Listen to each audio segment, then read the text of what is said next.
Before we start with our analysis part, first let me introduce myself. Hi guys, I am Kajal, preparing for government banking exam for last 2 years. I have given approx 15 prelims and 6 mains exams, and although I have not secured my selection yet, still I haven't given up. This is my first ever face to face introduction on camera. So if you guys like my video, please subscribe to my channel. And मैं अपनी videos अपने mother के phone से बनाती हूँ, इसलिए मेरे को वीडियोस अपलोड करने में थोड़ा टाइम लग जाता है. So I will try to figure out things more clearly now. So let's come to the analysis part.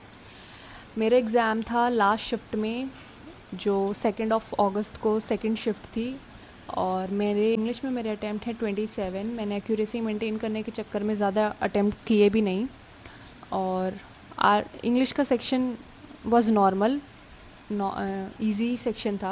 इतना कुछ डिफ़िकल्ट लगा नहीं मुझे इंग्लिश में. मैंने पैराजंबल छोड़ दिया था, सिर्फ फर्स्ट सेंटेंस आइडेंटिफाई किया था, क्योंकि मेरे को सीक्वेंस समझ में नहीं आ रहा था और टाइम भी नहीं बचा था. उसके बाद क्वांट्स में मैंने 17 अटैम्प्ट किए हैं. मैंने सबसे पहले उसमें केसलेट उठा ली, उसमें मेरे 4 मिनट चले गए और केसलेट बनी भी नहीं. उसमें एक सिंगल इक्वेशन बन रही थी जो मुझसे सॉल्व नहीं हुई, कुछ फ्रैक्शन में मेरी वैल्यू आ रही थी, तो मैंने उसको स्किप कर दिया. फिर मैंने 2 DI बनाई, 3 क्वाड्रेटिक थी वो बनाई, और 2 या 3 क्वेश्चन फिर मैंने अर्थमेटिक के थे वो सॉल्व किए. उसके बाद रीजनिंग में मेरे 23 अटैम्प्ट हुए हैं. मैंने 3 पज़ल बनाई, एक कंपैरिजन बेस्ड पज़ल थी वो बनाई थी.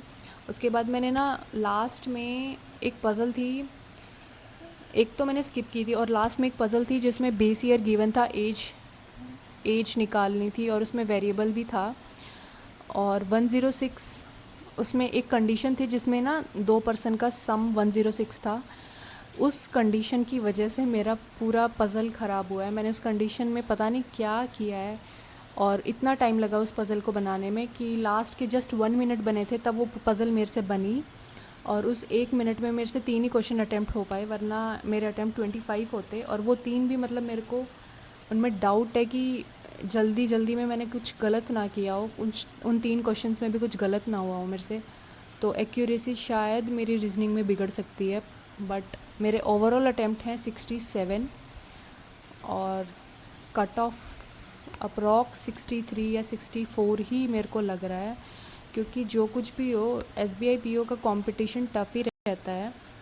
ऑल्दो इस बार वैकेंसी ज़्यादा हैं, बट SBI PO में फिर भी कट ऑफ्स हाई ही रहती है. IBPS PO जैसे 50 की लाइन में कट ऑफ नहीं आएगी. So let's hope for the best. Thank you so much.